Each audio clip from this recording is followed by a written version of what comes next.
All right, guys, welcome to episode number 52 of the Below the Yellow Line podcast. I'm your host, Joseph Laney Pavlong. Alongside me, of course, I have my co-host, Justin Hebert, Daniel Ford with us. We have not one, but two guests tonight. One who's been with us before, that is Joe Samaniego. Grid ratings on Twitter. Go ahead, give him a follow. He posts stats on a daily basis. And in his garage, 14-year-old driver from Georgia, up and coming. That is Lane Fortson. And Lane, that's your car. Yes, sir. So obviously there were no races this weekend, but we're going to break everything down for you. Like we talk about, in every podcast, there is a list of headlines going on. Mostly there's been bad stuff, but we're here for a discussion. We're here to talk racing. So grab your food, like Danny. Get that granola bar and have a seat because it's time for the podcast. All right. So I'm going to start these questions off with you, Lane. So in the comment section below the live chat, go ahead and ask whatever you like for Lane, and he'll answer your questions. The same will go for Joe. Ask him anything, and we'll be happy to answer. So my first question for you, Lane, is how did you start racing? My dad used to get cars. So really, it came from back when my dad used to race, and then he said he was going to build me a car. So then we started building up mine, and we went on from there. But how long has your dad raced? I don't know. I don't really remember. It was maybe 8-10 years, somewhere around there. Right. Now, the cars you run are front-wheel drives, if I'm not mistaken. Yes, sir. What is it like racing on short tracks in those kinds of race cars? It's really adrenaline rushing, but I mean, it's fun. I love it. And I know you're 14 years old. That's very young for any athlete. But how old were you when you first found interest in racing? I was probably about 9 years old, until I actually started going to the track with my dad every weekend. And then I started not to go, and then he said he was going to build me a race car. So I started going back to the track every weekend. And ever since then, I've went every weekend, and I've had fun doing it. So it's great. We actually got a question from Judson's Racing Network, and welcome back, Justin. I know you've been on the live chat for the last podcast. He has this question. We have it on the screen. Hey, Lane, do you have a Twitter or a website? No, not yet. We're gonna have a website soon, selling hats and shirts and stuff like that. And right, I do have an Instagram though. I don't have no Twitter. All right. What is your Instagram name? It's just Lane.Fortson. That will be on the live chat for anybody who wants to follow him. Another question from Judson Racing Network saying, where and what division do you race? I race at Hartwell, Georgia. It's Hartwell Speedway in Hartwell, Georgia. And I race, it's like a class called Young Guns for beginners. But in probably about a year or so, I'm going to move up a class. And we're either thinking about getting a stock car, which is a mustache class, into like a bigger adult division. So that is great. Now I'm going to toss it over to Justin. He's going to ask you a few questions.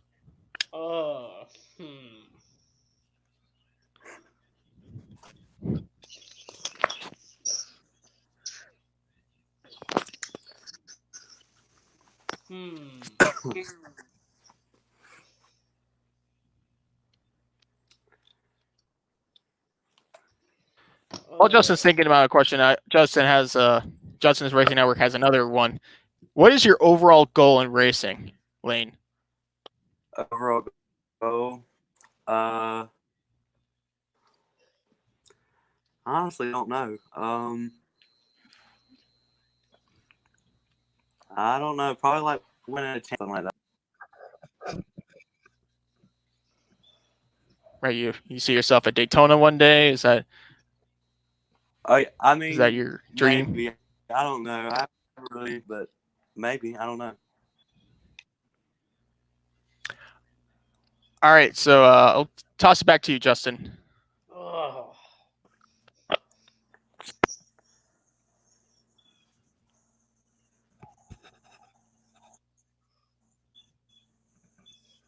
All right, actually, Joe, how about you? Go ahead. Sure, yeah. So Lane, over at your home track, is it part of a NASCAR home track series, and it's the late models part of the, I believe it's the K&N Racing, or no, it's Wheeling All American Racing Series. Yeah. Yeah, like I've noticed in some of the short tracks out there, like even like the smallest racing series will have a Wheeling All American Series sticker on the car. Yeah. And maybe that's because NASCAR like recognized the series on their list. Oh yeah. I know. Yeah. Right. And we a few weeks ago, and we're probably going to have him back on the podcast again because he's super good with all of us. Devin Coghlan. Devin, I'm sure you're watching this, so hi to you. I know in his Grand Caravan, and he does enduro racing in Iowa. They made him put a NASCAR Wheeling All American Series logo on the enduro race. Yeah. Have you done an enduro race? No, I have not. I was just wondering off that question. So Justin, all right, back to you now. Well, okay. I was wondering, how hard is it to learn to race a car at a young age? I mean, as hard as people say it is, I mean, you get your adrenaline rushing and it's nerve wracking. Like, you're really nervous when you get in your first car, or all the money put in the car, and you get nervous. They just don't want to start slow, get used to the track or how your car can go, stuff like that. And once to it, you just kind of go with the. Okay. Right, I'm sure it must take a lot of time. When I played ice hockey, and I started playing hockey when I was 14, and I finished when I was 18. Well, due to back injuries, but like I was his age, and many people call me a late bloomer because I got out there, and caught up with kids who I was playing with around 15, 16 years old. Because when I grew up, just like they did, they've been playing since they were 2, 3, 4 years old, their whole lives. And before they moved from Canada down to Florida, that's kind of how it is down here with hockey. But really, there always is a starting point, and it depends, I think, on the athlete how far you take it. But it goes down to how far you want it. So I'm sure Danny's going to ask him questions later. So now I'm going to ask Joe. I'm going to ask you a few things. First and foremost, what are your plans to cover racing in Oregon? Well, so far this year, we know for sure Portland International Raceway has the IndyCar's Grand Prix of Portland. That's going to be postponed till the weekend after Labor Day weekend. It was originally going to be a Labor Day event. We're going to be there. Also, I'll be working part-time at Portland International Raceway for their weekly drag racing, which occurs Friday, Saturday nights. But definitely one of the advantages now of being in Portland. Prior to Portland, I used to live in Anchorage, Alaska. Long 3-hour flight just to get to Seattle. So now we're closer to the United States. We're hoping to do some West Coast states for the Global Racing Index database grid. And then, of course, we have Matt in the United Kingdom as well there, too. One of our big goals, whether it's the second half this year or maybe next year, is to have folks from the grid at the events to do interviews and try to really continue the growth of the grid Wow, that's great. I think you have a lot good things coming for you. Um, have you adjusted to the more urban lifestyle compared to Alaska? Like, what is that like living in Alaska for those years? It's different. I know. Best way I could explain it is, Alaska, half the state's in Anchorage, 300 plus thousand, and that's it. With my job, I was a local government specialist, so I got to travel to all the villages and help those city governments, tribal governments. So the smallest city I went to was the city of Cold Bay, which is way out in the Aleutian Chain, population 25 people. Wow. So I've been all over the state, seeing, and now to be here in Oregon and 4 million people is like, whoa, this is something else. But the one big positive, the number of race fans. I've connected with several race fans, some racing organizations that we're hoping for future partnerships. And then, of course, here we have a lot more short tracks as well. One of the big things I really enjoyed in Alaska was Alaska Raceway Park, which is part of the NASCAR Wheeling All-American Racing Series, and had a class very similar to Lane's as well, too. So it's something where we haven't done any racing here because of the current pandemic, but can't wait to see the racing scene all around. We got dirt tracks, short tracks, and drag strips. Oh, for sure. I mean, you got the future ahead now that you're here. But I still, like, personally, I would love to go to Alaska one day. Like, either that or one of the 3 Canadian territories, like Yukon, Nunavut, and Northwest Territories, just to say that I was there and take pictures and be like, okay, I was here. Maybe it was in the summer, if that qualifies me in. But like that, I think that's just a very cool lifestyle, regardless. And now that you're in Portland, you can catch up. Mm-hmm. I would highly recommend Alaska Raceway Park. They are NHRA and NASCAR sanctioned track.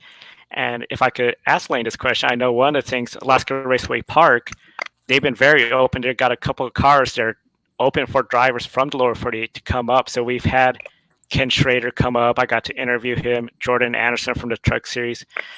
My question for Lane, have he raced against any current of the NASCAR national drivers, and any thoughts of the idea of racing late models in Alaska? I haven't really thought about racing. No, I don't really travel. We just stay around. But I have really thought about like moving up a class or getting a bigger car. So maybe like yet in the future we'll have something like that. It's good. You always want to work on those future goals, because time flies. You're early in high school, goes by fast. But I feel like short track racing, like local racing, that's the better term. Local hometown track racing is like the essential core of racing. It's like a hidden treasure that's still around, no matter where professional racing goes, no matter where that leads us to NASCAR. We've seen NASCAR go through so many phases in the last 20 years. We've seen F1 go through so many phases, but in the end, there's still going to be that local short track on a Friday or Saturday night. All right, so we got a few questions. Judson is he's got 2 questions. We'll ask him this one. This one's a little more vague, but he says, "What is your favorite major motorsports, sports cars, Indy, F1, or NASCAR?" What's my favorite? Like what I watch most of the time? Yeah. I don't know. Probably NASCAR, to be honest. Right. Personally, I love all motorsports, but I started with NASCAR. Everybody's got to start from one specific racing discipline where they watch on a weekly passionate basis. And for me, that was NASCAR. But eventually, I learned to like some of the other, now I love all of them, like equally. I don't pick one from the other. I just pick what kind of event. Like, oh, the Daytona 500 is more important than the 4 hours of Sepang. Does that make sense? Yeah. So I'm going to not stay up before the Daytona 500 that Saturday, if you remember back in February. Oh When yeah. racing was the thing. Remember that? Oh yeah. Some sarcasm. But like certain events are bigger than others. Yeah. Yeah. Like I'll arrange my schedule to watch the Monaco Grand Prix on Sunday morning, so I'll do something on the Saturday and maybe miss a bit of the Xfinity race. Like right now, with this Monaco's. But not this month, of course. Yeah, and Monaco's canceled, so. We'll be talking about cancellations later on. I want to Yeah. keep this conversation on a high note.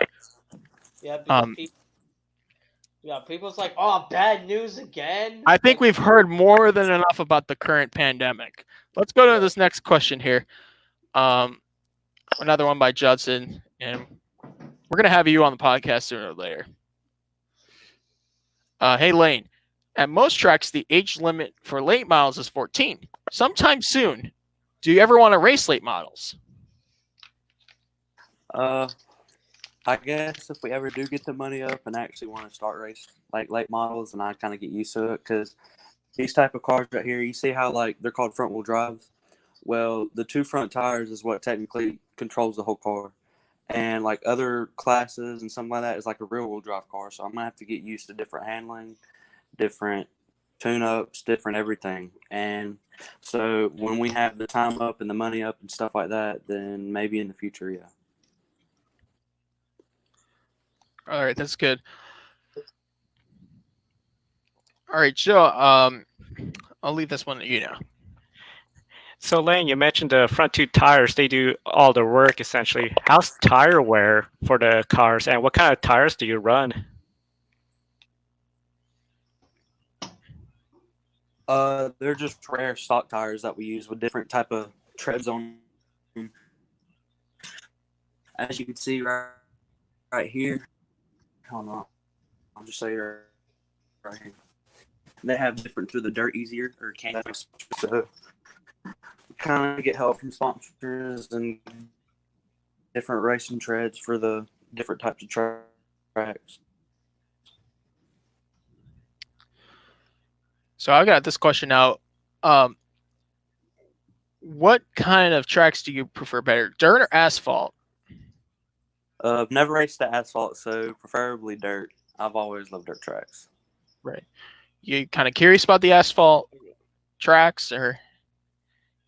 Nah, I'm not really into asphalt. I mean, we got this from an asphalt guy. Like, he used to race asphalt, as you can see, like the glass right here, the glass on the other side. We bought this from one of my dad's friends, and he used to race asphalt, but we made it back into a dirt car. So, Right. That's very cool. So, all right, Justin, I know you got a few questions, so I'll lend this one to you.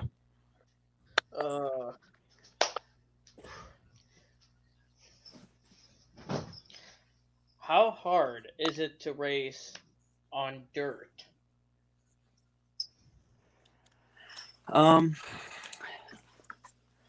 It's not really as hard as people say it is. You just got to kind of get used to it. You got groove to groove. You have to keep your line, because if, like, say it rains that day and you kind of have to switch up your car, you have to do different tire pressures and get your line to where you don't slide up and hit the wall or not go too fast in the corners. It's kind of just, you got to kind of watch your step or kind of just get used to the track, because it's always going to be a different track every week or every weekend. That's so cool. So I feel like you got something going. Like, keep working hard. I'm very, very excited to see what you got in store for the rest of this year. Now, I have another question to ask. How much horsepower does that car have? How much what? Horsepower. I honestly don't know. Well, like, what kind of cars do you race against? Like, are there Chevy Cavaliers, Honda Civics? This is a Honda Civic. It's a 93, so probably around 100, maybe somewhere close to 200 horsepower. Not that much, but I mean, it's pushing. Yeah, I've always wanted to drive one of those cars. Like, I just want to say, okay, sign me up, put me on a dirt track one day. Justin, you've heard me talk about my race car driving fantasies. Yeah, it's fun, man. Well, I mean, it really gets you adrenaline rushing when you're out there on the track. Kind of just when I'm out there on the track, I kind of just block everything out from the world. Kind of just like a calm place. Right.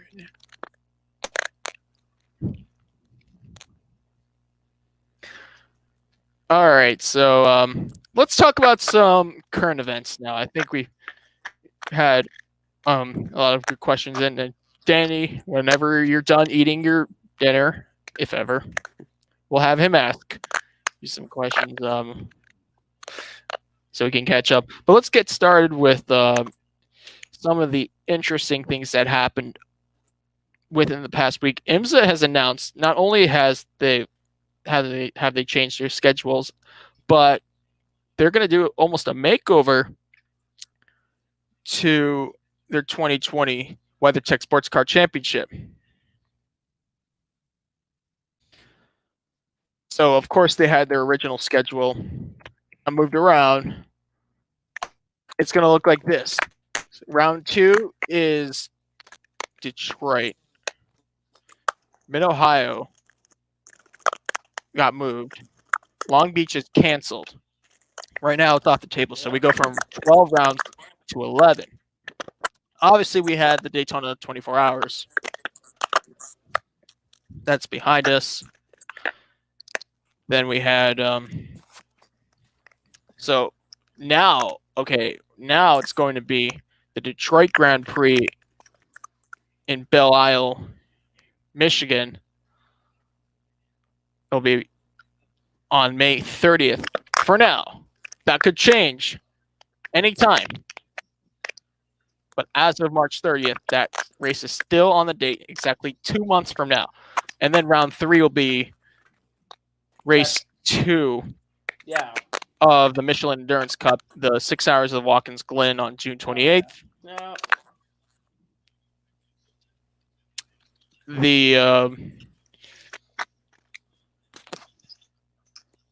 The Mobile One Sports Car Grand Prix at Mosport Canadian Tire in Bowmanville, Ontario will be on July 5th. I don't think that changed. And I'm just looking further down. The Northeast Grand Prix at Lime Rock Park is on July 18th.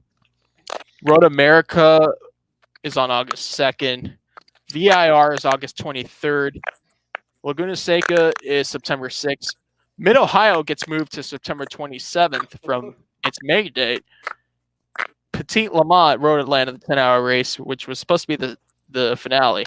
But it's not anymore. It's on October 17th. I don't think the date changed. But the 12 Hours to Sebring will be the season finale on my 22nd birthday on November 14th. I had to say it. Well, I still have the Xfinity Series Championship race at Phoenix is on my 18th birthday.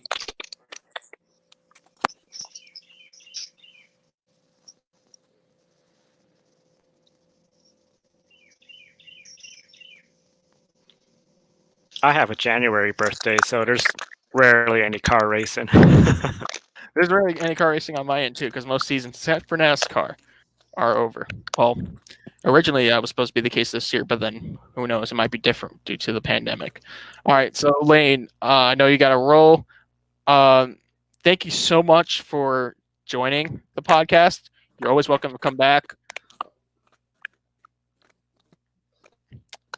So yeah, have a good one, man.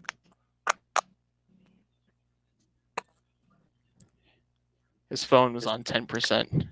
Oh. So he had a roll, but at least we got those interview questions in, and now we can go on and talk about some racing. So IMSA has moved around the calendar. It looks like Long Beach is off the table. Mm-hmm. there's still reports saying that it's just postponed, and they might move it back depending on what IndyCar wants to do. Like, do you know what's interesting about IndyCar's schedule? You know, usually the only race we know the network now is Indy 500, obviously, on NBC, but the others, to be announced. Coda is so far, I don't know if. I wonder. People on the calendar, I know Coda is not there, and people Yeah, are complaining. I think it's off the table. People say Coda is better than Texas Motor Speedway. I'm like, They're two completely different tracks, in my opinion. Coda's a road course. Texas is an oval. There's a difference right there.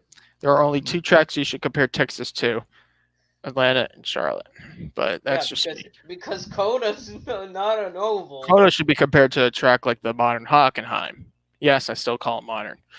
But where am I going? So this is the new IndyCar calendar. So rounds 1 and 2 of what is currently a 14-race calendar will be at Detroit for the Grand Prix, Saturday and Sunday. Round 3 will be Texas 600 kilometers. The Road America Grand Prix will be race 4 on June 21st. So I think those are the same dates. They haven't changed around. Richmond stayed the same also. Yeah, the Richmond 300 is Saturday night, which is June 27th. Good for the summer and the weather that we have in the summer. The Indy Grand Prix, which was supposed to be on May 9th. Of course, the month of May, is going to be moved on July 4th weekend as part of the NASCAR Brickyard 400 weekend. And the Xfinity's race on the road course, the Penzo 150, the same day. I have a feeling that is going to be a very interesting entry list. Yep. On all 3 series, in my opinion. Let's move down the list. So, unlike last year, of course, they'll leave Indy and come back for the Indy Toronto at Toronto Classic race on July 12th. Yep. Iowa will have the Iowa 300 on the 18th. And then on August 23rd will be the 104th running of the Indianapolis 500 presented by Gamebridge. Joseph, you missed the race. Mid-Ohio. Oh, yeah, Mid-Ohio. I forgot about that. It was supposed to be on the 16th, which is day 2 of qualifying. That gets moved to August 9th. So a week earlier than supposed to. So they moved. So Mid-Ohio was, Indy 500 qualifying. They're probably going to condense the week, in my opinion. Yeah. Or the month. So the 9th, August 9th is Mid-Ohio. 15th, 16th, which is Saturday, Sunday, has Indy 500 qualifying. But then then we have Fridays, the carb day. And then on the Sundays, the Indy 500, which people are going to be like, why is the Indy 500 during NASCAR at Dover and during the well, listen, they have either that or no Indy 500. In my opinion, if the track didn't hold 300,000 people, they could have done it. That was my main concern. I said this last week and 2 weeks ago.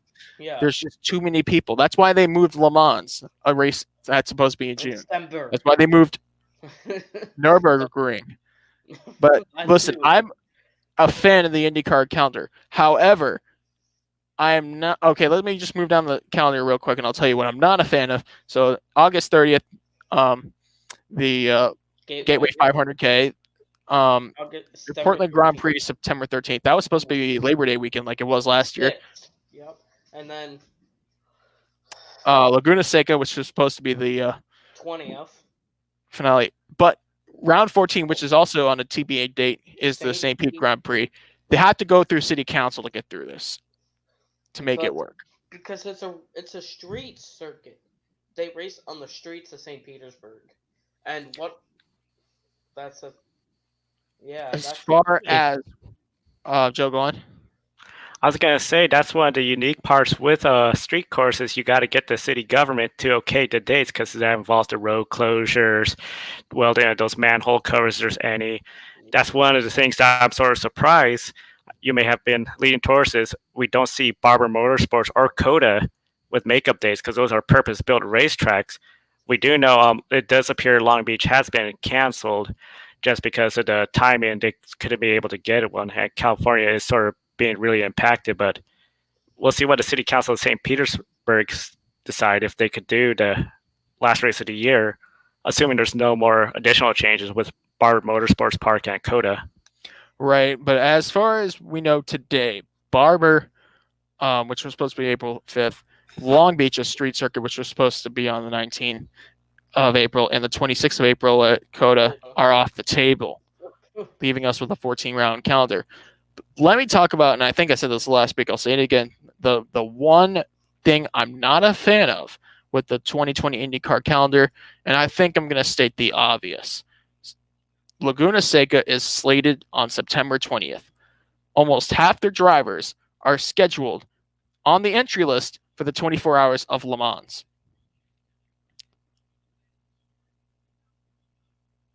I think IndyCar needs to take an extra look on that date. Wait, you say Le Mans is on the 14th, right? 13th, 14th. Race is on the 20th. Oh, the 20th. My bad.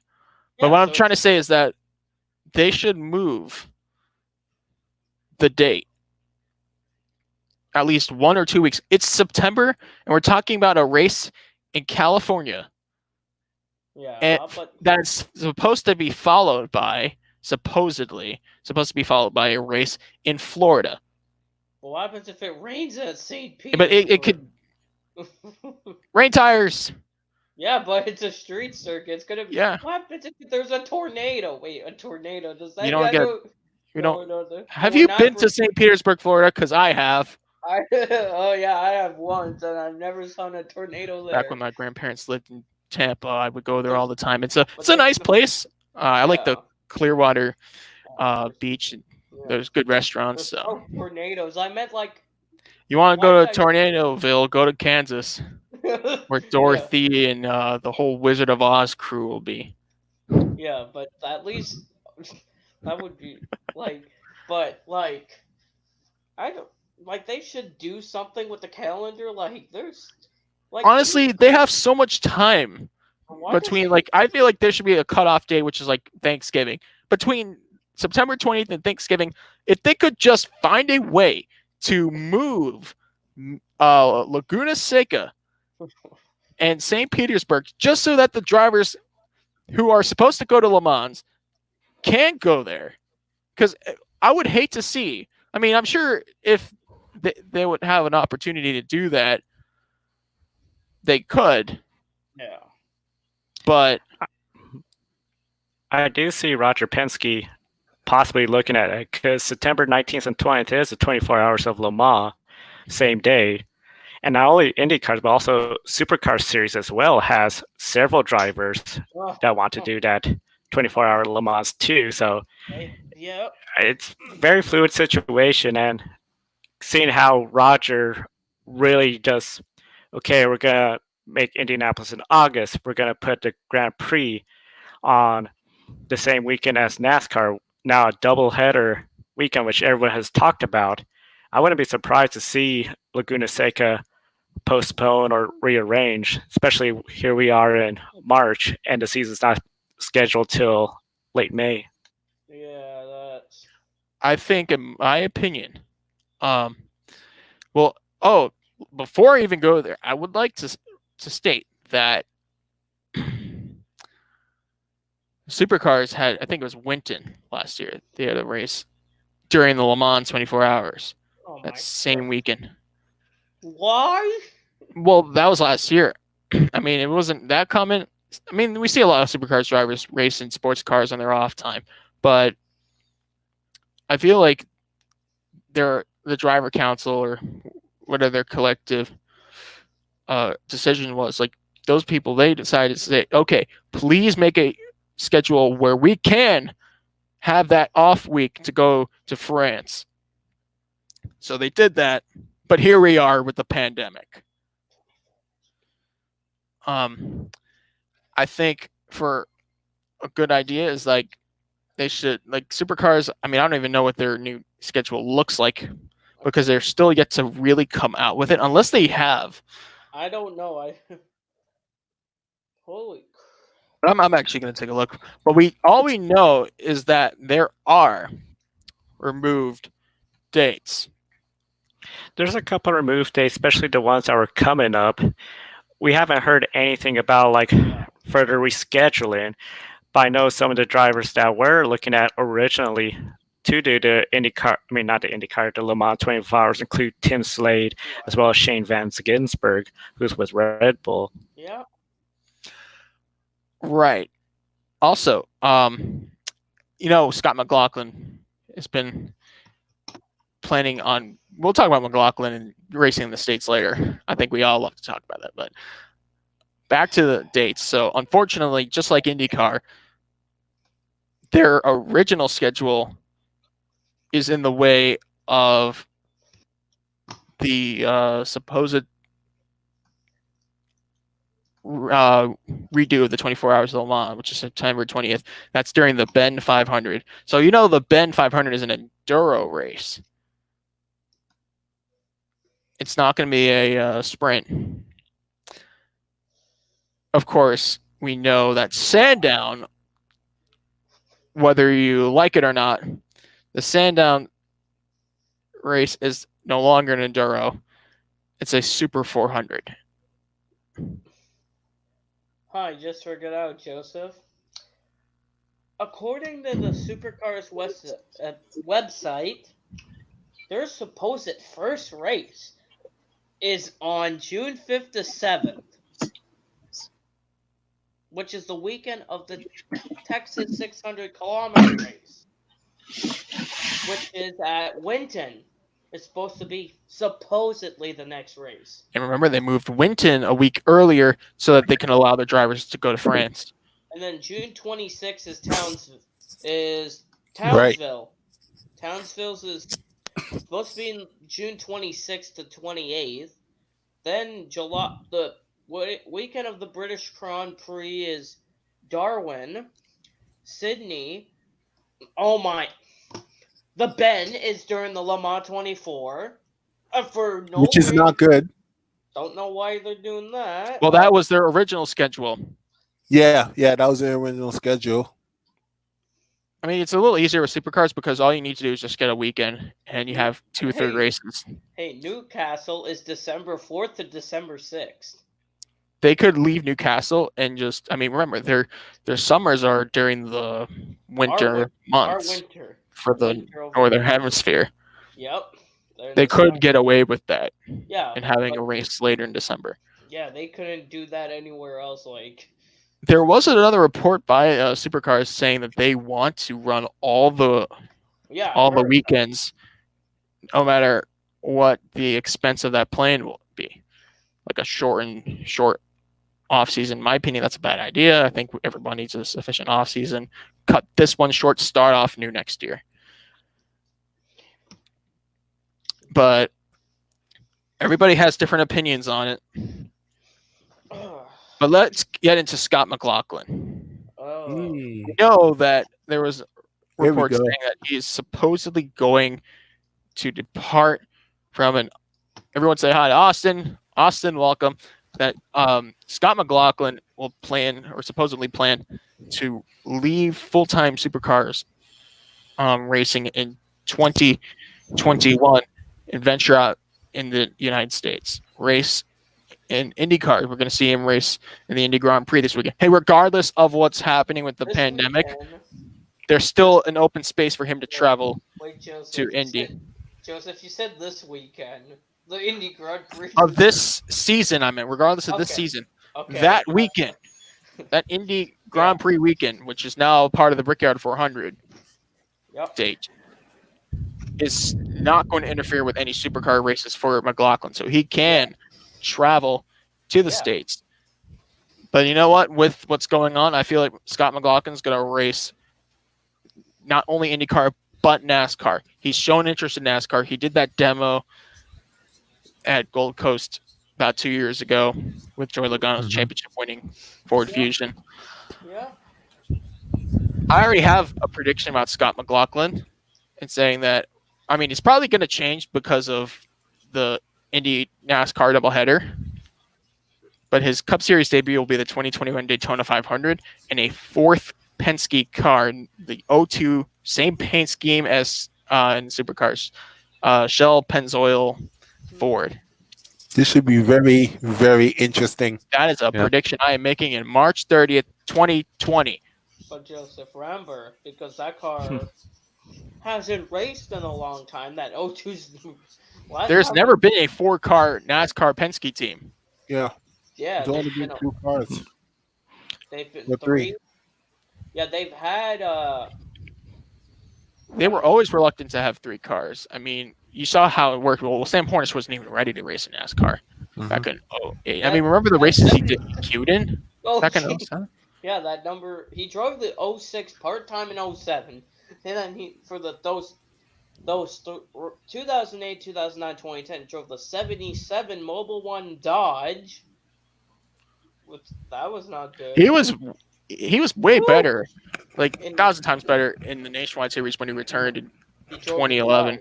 Yeah, he drove the 12 Penske car, and yeah, he was better. And then he made a return. He made one Cup start in 2014, replacing Denny Hamlin, where he almost crashed the car at one point in the 11.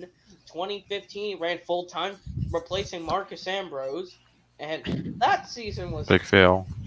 It was not. No! You thought it was bad until what happened in 2016. Oh, Brian Scott in the 44. That unbelievable. The pride of Idaho. Brian Scott should. Yeah. Brian Scott should drive for Penske. No, that would not. Go Oh well. God, no.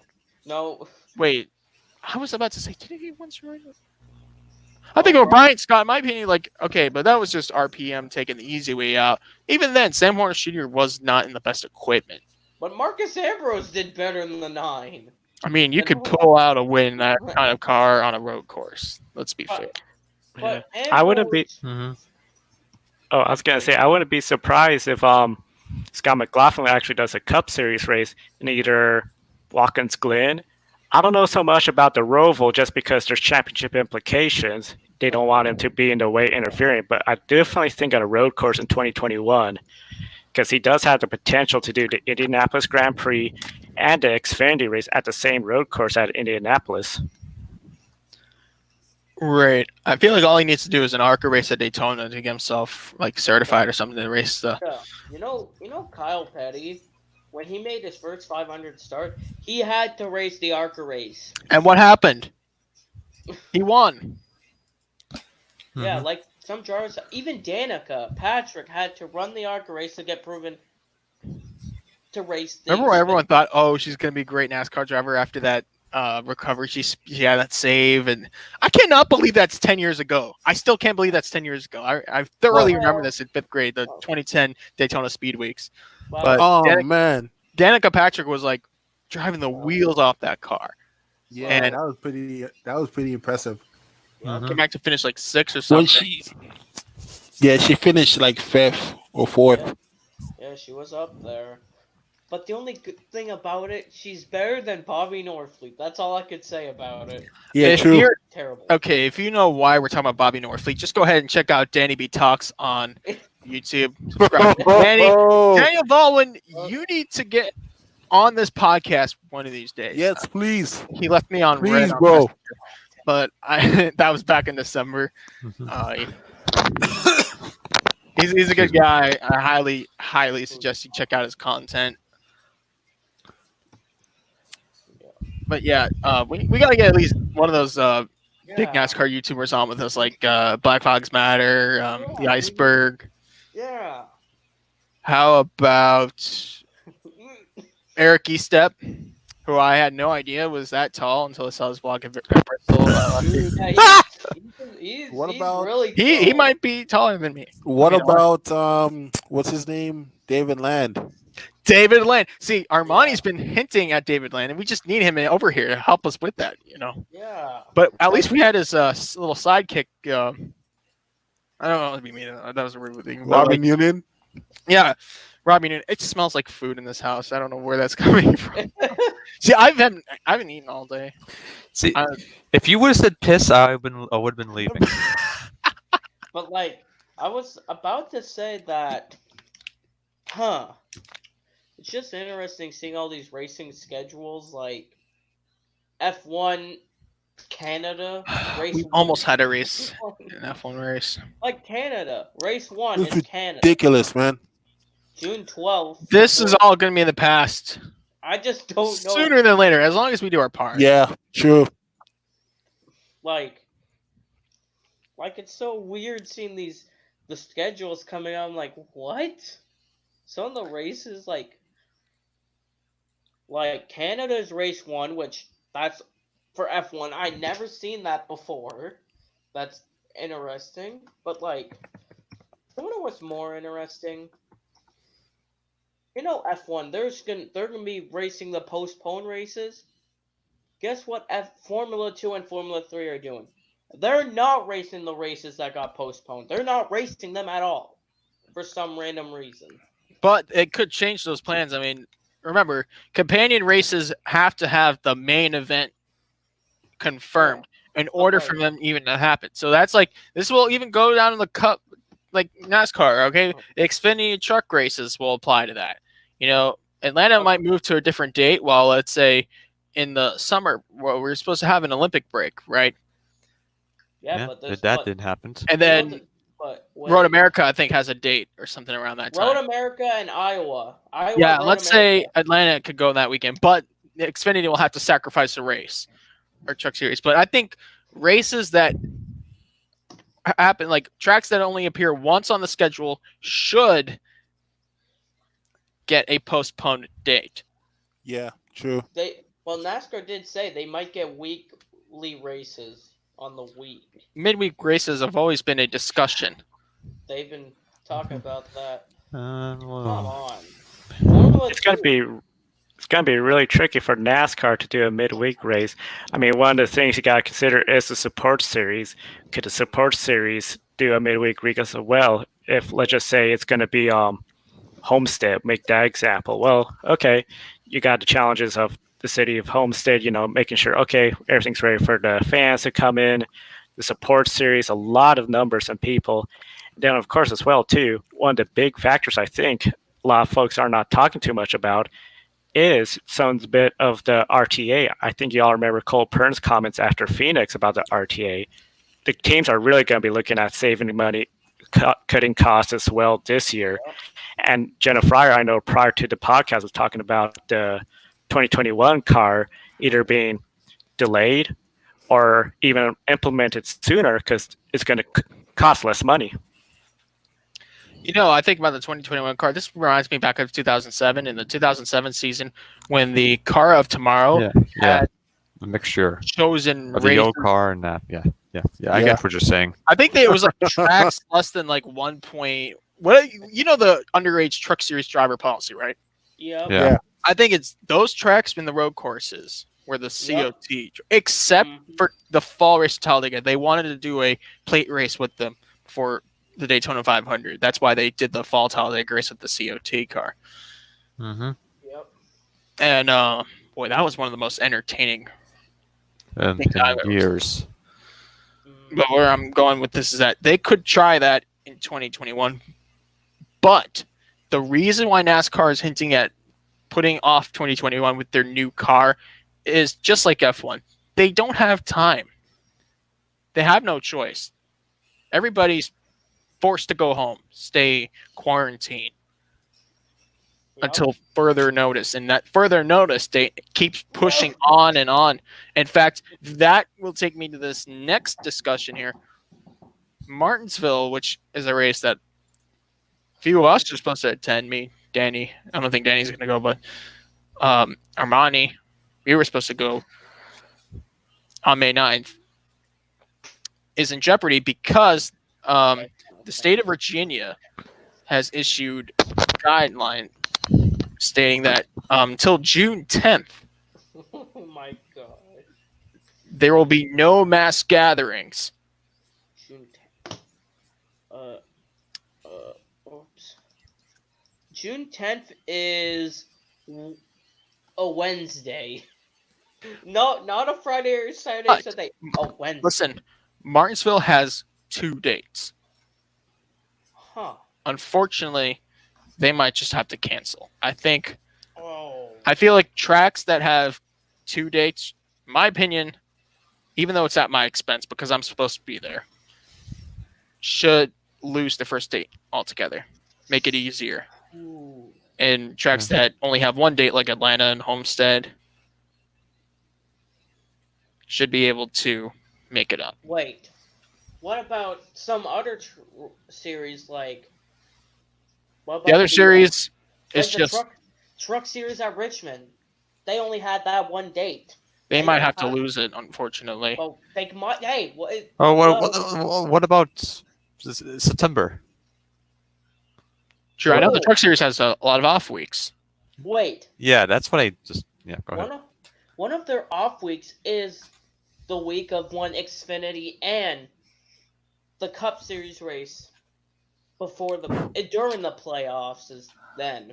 They could put that race on a Sunday afternoon Wait, because the Cup race will be on the Saturday night.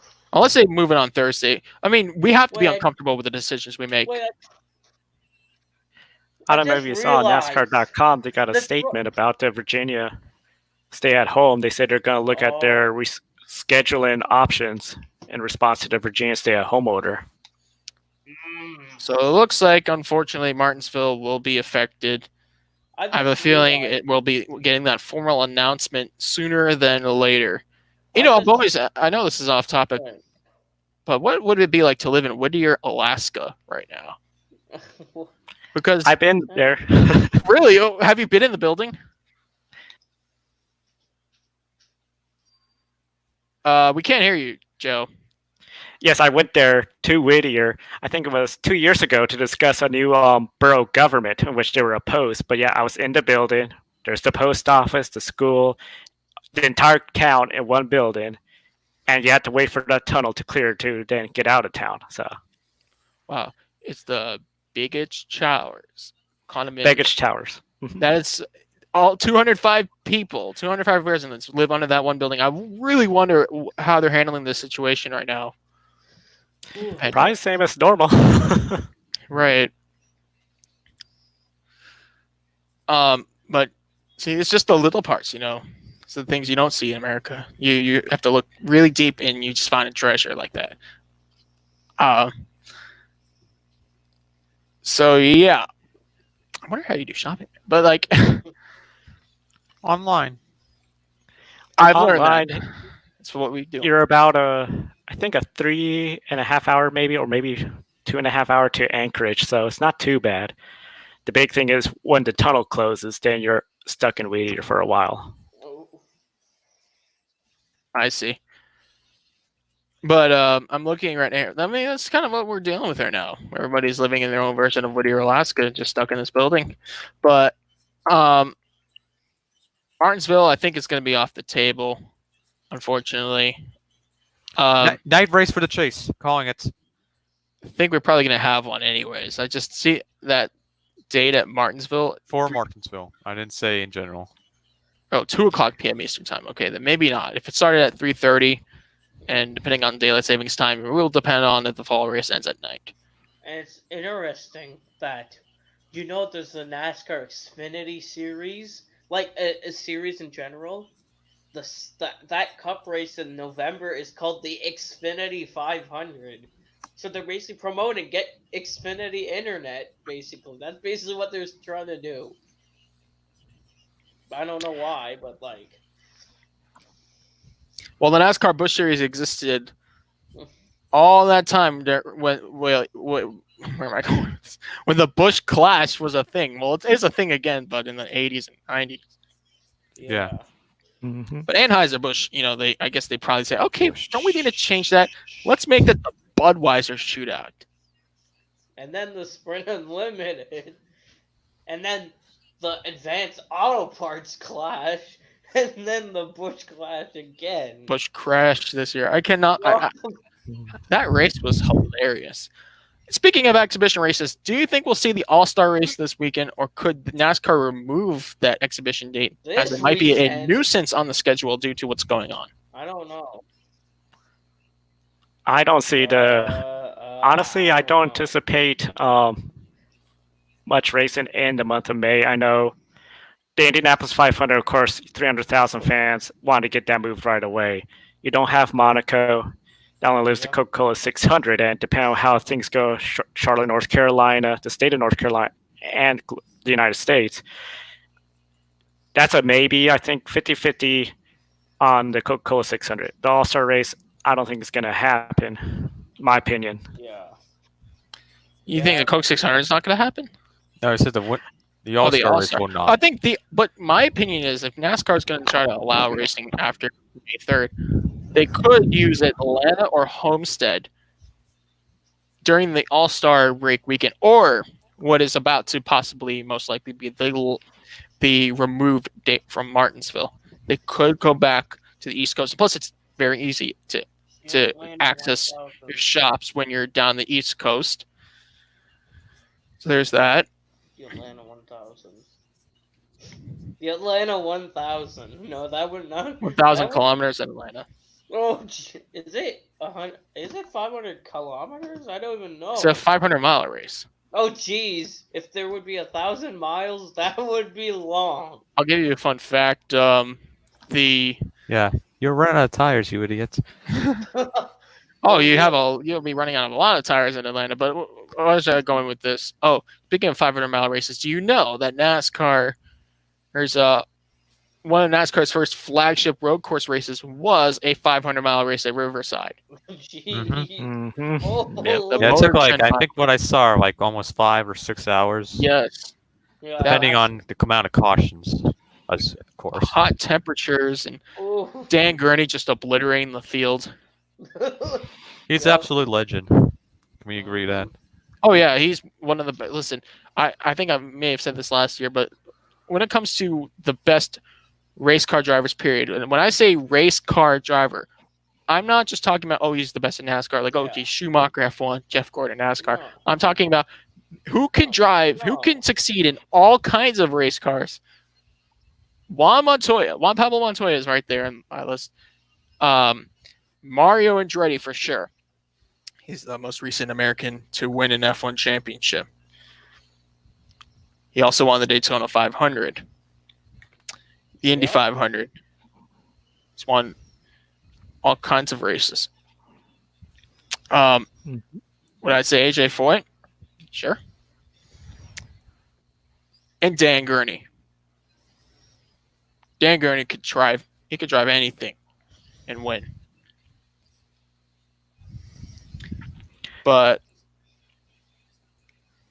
let's go back to another topic. The IOC, the International Olympic Committee, has announced this past week, due to backlash from particular countries such as Canada and many sanctioning bodies from the United States, such as USA Swimming, USA Track and Field.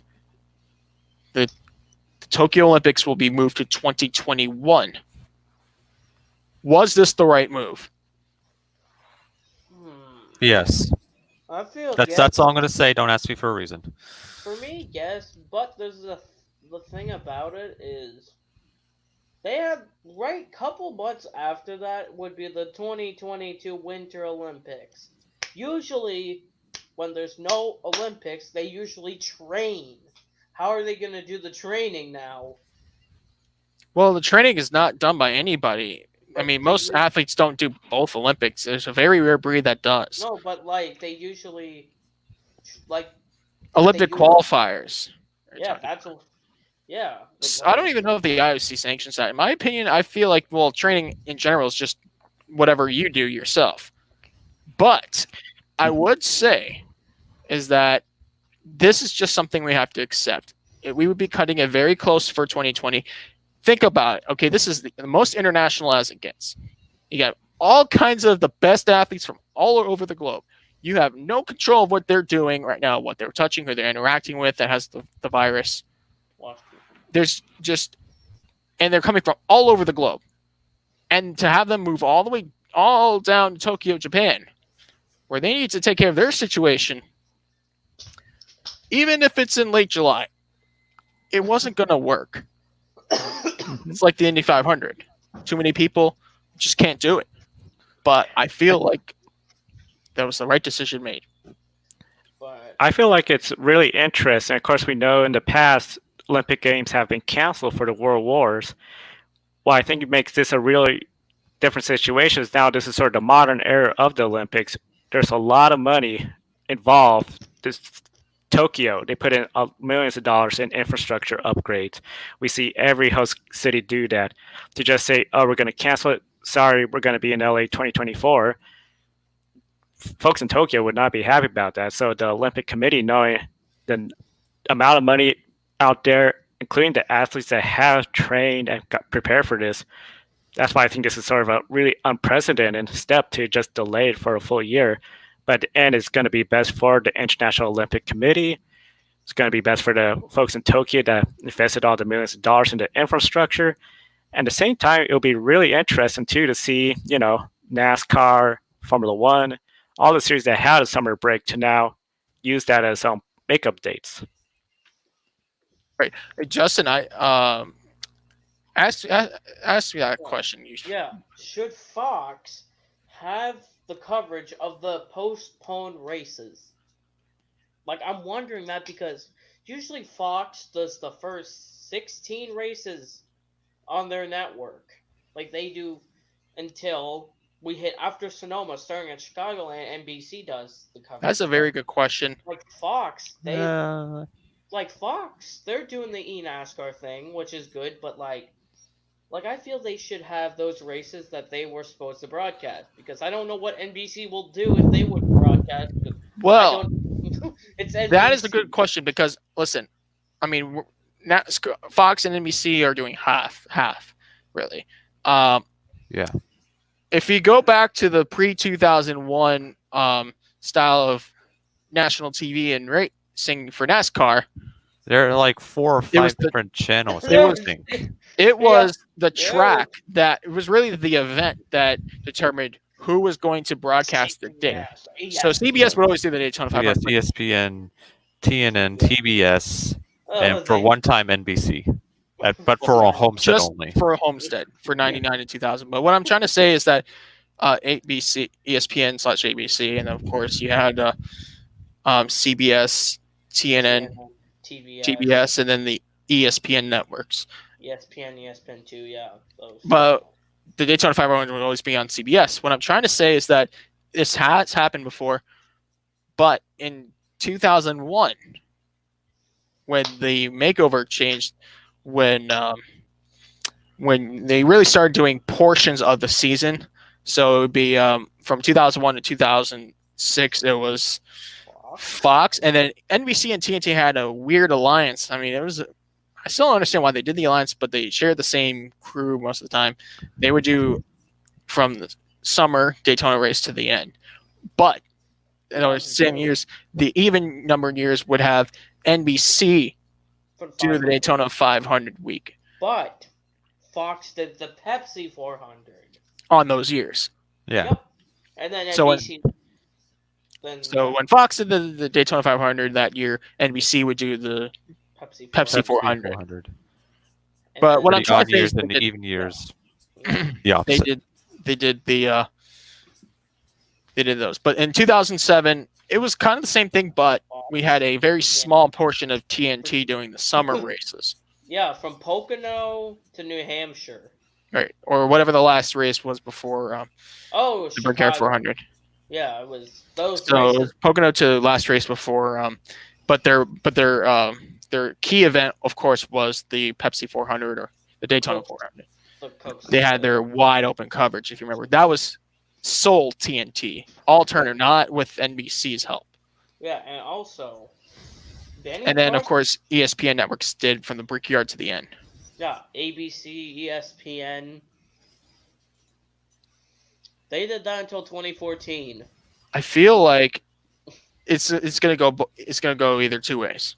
One, Fox will either get their made up dates, or it might be just an inconvenience to them because they have things. These crew members have plans for the summer, vacations to take, I just realized school to attend. Some of these people are going through journalism school right now that work for Fox or intern for them.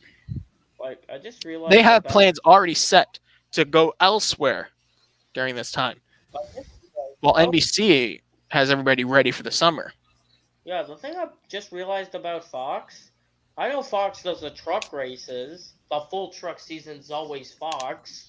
But, like, NBC is now doing the... starting at Daytona or now Chicagoland, and including both Pocono races, the doubleheaders, NBC broadcasting both races till the end of the season. So I don't know, but the thing is that there's some races that, the thing about NBC, sometimes their coverage it's the thing. What happens if they put a postponed race on the same week as the IndyCar race and an IMSA race? How are they going to if the NBC selects? I don't think anything's going to be different. CNBC. No, what happens if they USA Network. What happens if they say MSNBC. Oh jeez, MSNBC. They have a lot more options than Fox networks do. Hey, yeah, Fox, FS1, FS2, Fox. FS2 is harder for viewers. For Fox the average News American, Channel. Fox Sports 2 is harder to get compared to CNBC. And they always use CNBC for like Stanley Cup playoffs, and that's going to be another thing too. What about the Stanley Cup playoffs? How is that going to affect NBC's telecasting in NASCAR? I think you just pretty much hit the nail on the head. The big thing for Fox and NBC is what other sports commit. We got the Kentucky Derby in September. We got the 24 Hours Le Mans. All these events are being postponed to September now and August. It might be something where you might see NBC, Fox talk about, hey, we got these dates, we got these situations, we got these prior commitments. Fox, of course, we know does a lot of baseball coverage come April 1st. Yep. So that's one of the things. It's going to be really interesting. I could only imagine this is something probably NASCAR has been looking at, especially with the seasoning. If they try to make updates, who's going to be the media partner? Will it be Fox? Can they commit? Will it be NBC? Can they commit? Yeah. What about our support series? Will the crowd turn up to Atlanta on a Wednesday if it's just Cup and that's it? Yeah. It's really tough situation for everybody, all the partners involved. I think in 2020 we just have to accept different circumstances because that's the inevitable. At this point on, that's what everything is coming down to. That's what the end result is due to the pandemic. NASCAR and MAV TV? I don't know. I highly doubt it. In my opinion, I feel like remember this feels like ages ago because January feels like ages ago. With all that's happening.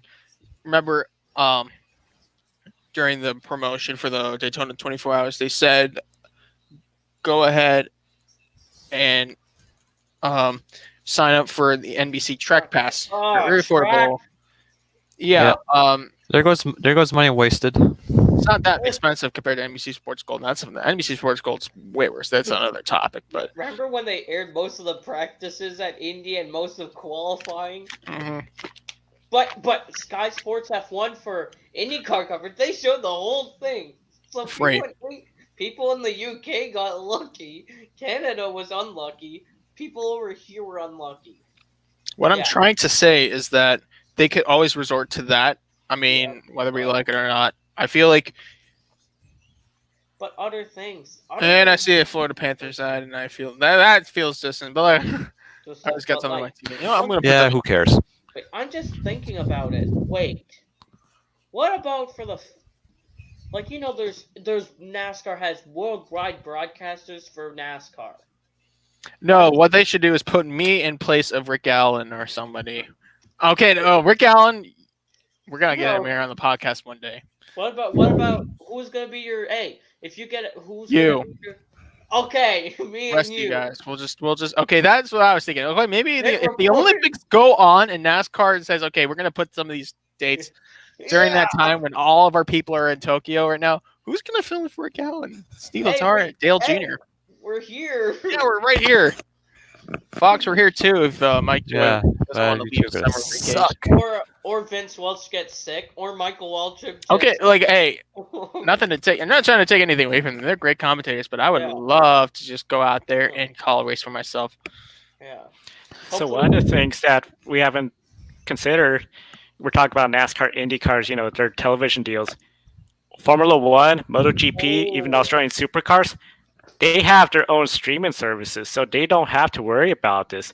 Could this be something where we see NASCAR and IndyCar maybe in the future? Hey, we're going to go to a subscription service. You want NASCAR Network?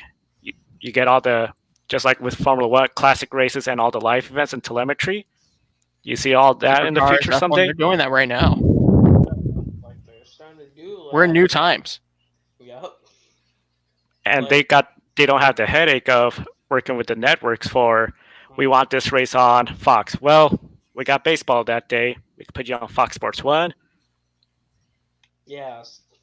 See, we're gonna have to deal with that. But yes, there is WWE on USA Network. Well, That is a live event. Well, I don't think there's any fans, but no, Sorry. there isn't any fans. Oh yeah, but- there is none. But what I'm trying to implore here is that this Fox is is just it- going to be different. But let's just backtrack a little bit. We were talking about IndyCar and NASCAR doubleheader here. What drivers will have the greatest chance to cross over? Because we know, and we know this is about to be a thing. We almost saw it with James Davison in the Daytona 500 this year. That fell through. He didn't enter anyway. It sucked. But I'm just trying to say, like, who are the drivers that are known for pushing the bubble, trying to get through into the other side? Tony Jimmy Stewart. Johnson has tested the waters with McLaren.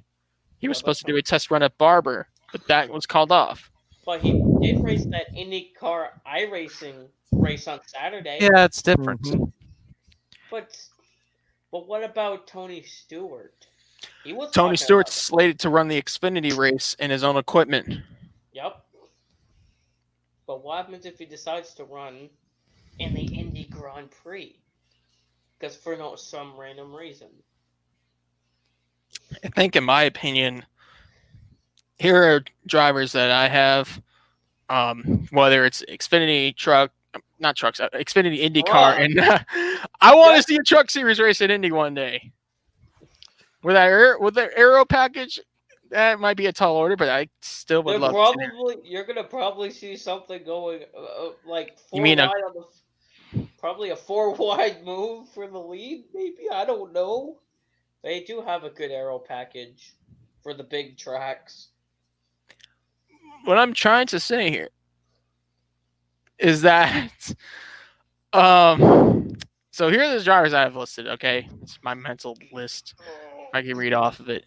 I have Tony Stewart, Chase Briscoe, Jimmy Johnson, James Davison, James Hinchcliffe, Scott McLaughlin.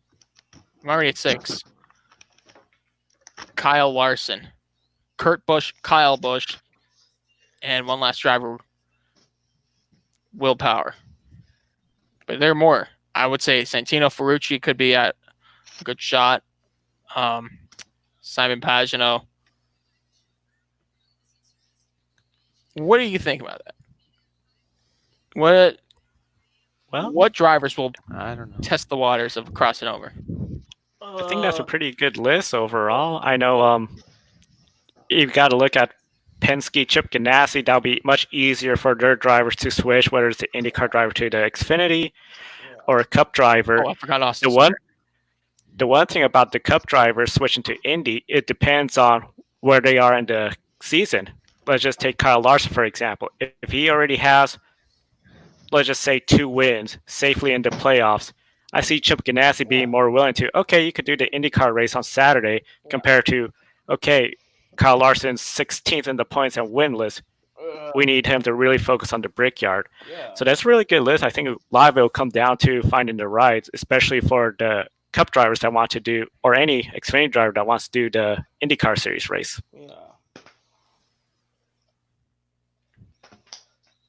Yeah. Oh yeah, I think I think we're in for a good show. I hope it goes as planned. I don't want to see this weekend be moved. But if it does get moved, it will probably be rescheduled for that same situation next year. Or they might do 2 Indy Grand Prix races. Just think about that. They can move the Brickyard 400 to May. To May? No. What? Horrible I don't think the guys at IMS would like that.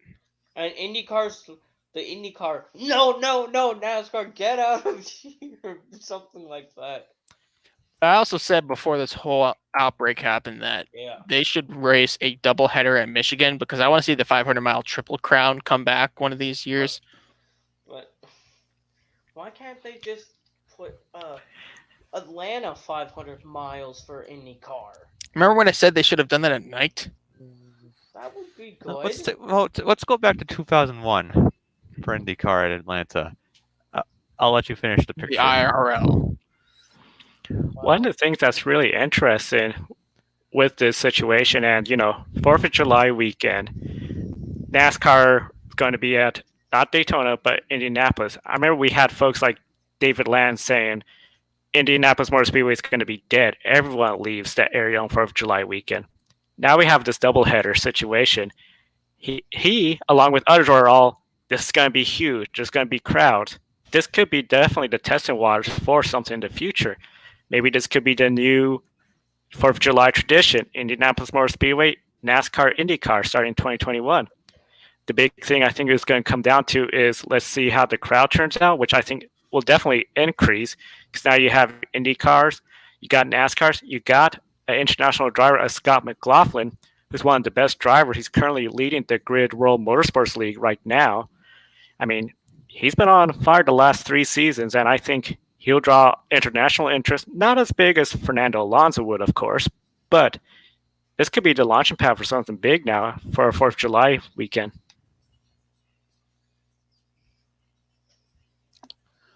Yeah, that is going to be something I can't wait for. Something different, something new. I'm glad that race fans are finally opening up to new ideas. Yeah, and some people are still mad about racing on computers. It's bull. Well, let's get into that now. That'll be our last portion of the podcast because I know Joe's got to roll in a few minutes. So let's talk about the IndyCar Watkins Glen American Red Cross Grand Prix. Sage Karam, he dominated this thing. He had 43 of the 45 laps from the pole and Johnny Reinbold Racing, number 24. Great run for the Nazareth, Pennsylvania native. I hope he gets another full-time ride someday. But you'll see him in the Indy 500 month. Yep. Felix Rosenquist finished second in the Chip Ganassi car. He started second. Started third, finished third. Will Power, he led the only laps outside of Sage Karam, which was just the 2 laps during pit cycles. Yep. No, that was pit cycles. Actually, I don't know why I thought it wasn't. Scott McLaughlin finished 4th. Oliver Askew, Simon Pagano, Joseph Newgarden, Santino Ferrucci, Kyle Kirkwood, Connor Daly was your top 10. Again on the list, Donaldson Kellett, Kyle Kaiser, Pato O'Ward. So Pato O'Ward was the last car in the lead lap. Then 1 lap down was Graham Rahal, Felipe Nasr, Jimmy Johnson. And 2 laps down, Alexander Rossi. 3 laps down was the last 2 cars to finish the race. Marcus Ericsson and Zach Veach. And then DNFing, retiring from the race was Alex Palou, who started 6th. Scott Speed started 4th. Colton Herta started 22nd, finished 22nd. Sebastian Bourdais ran only the 8 laps. Bourdais actually got disqualified.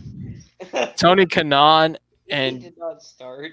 And James Hinchcliffe failed to make a start. Yep. Yeah, I'm just saying, there's a series that's extremely overshadowed by everything now. The Trans Am series. Do you agree? Oh yeah, for sure.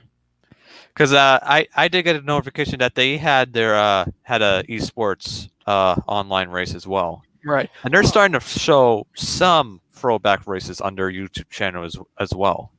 All right, let's go ahead and talk about the NASCAR race, the NASCAR iRacing event that happened with their Cup Series superstars at Texas Motor Speedway.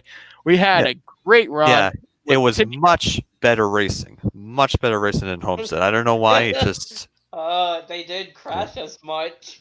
right. even we though actually there had was a to wreck find one. that somehow did not throw a caution. iRacing, you're drunk. Go home. I think there's a person behind the race control on Yeah, that. there is a person at. Are you sure? Then he must. I don't be know. I don't drinking do and dropped, iRacing. like. Yeah, Timmy Hill in that number So, 60. Biggest upsets of every, and I don't Not care so if it's much. online. Even It's I don't six- care He's how won many like wins he has 600 other online. races on This is- iRacing. Yeah, this on is- not on TV.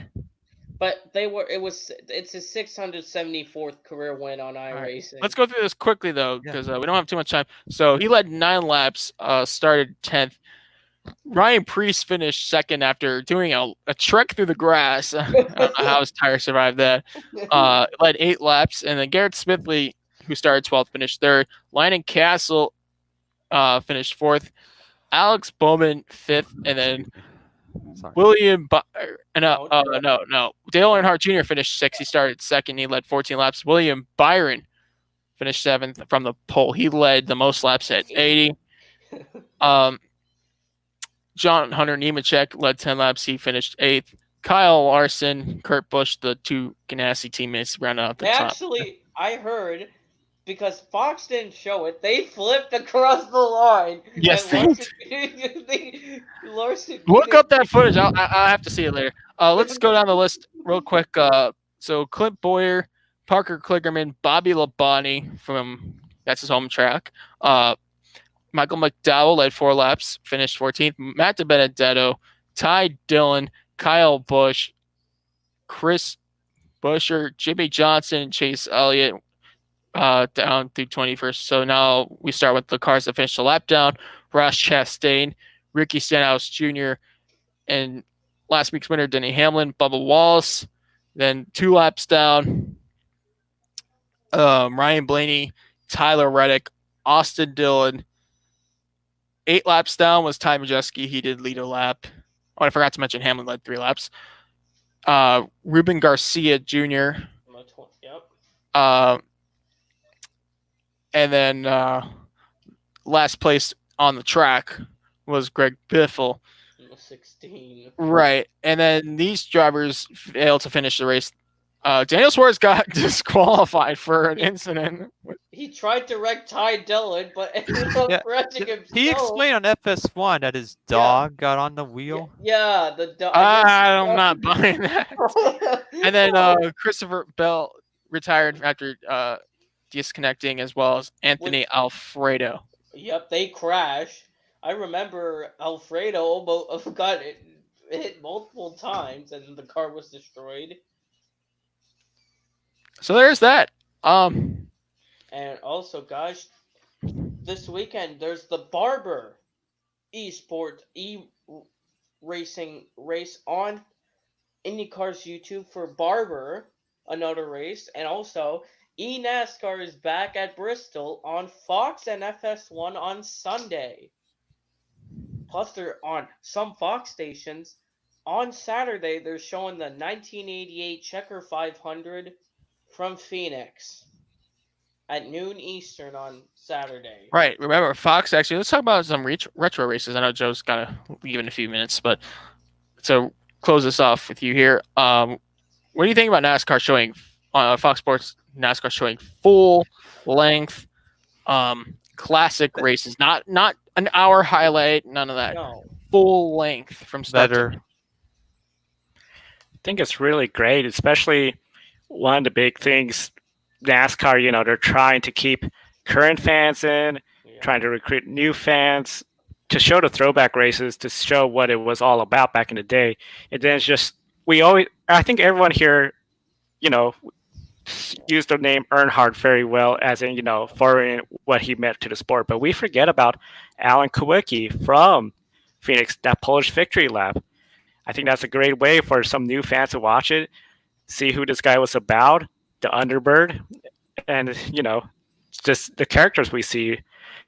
One of the things I think will be interesting as well, too, is are we going to see, as the race fans get more exposed to some of the older racing or iRacing too, are we going to see now a gap of essentially race fans saying, okay, this is what NASCAR was.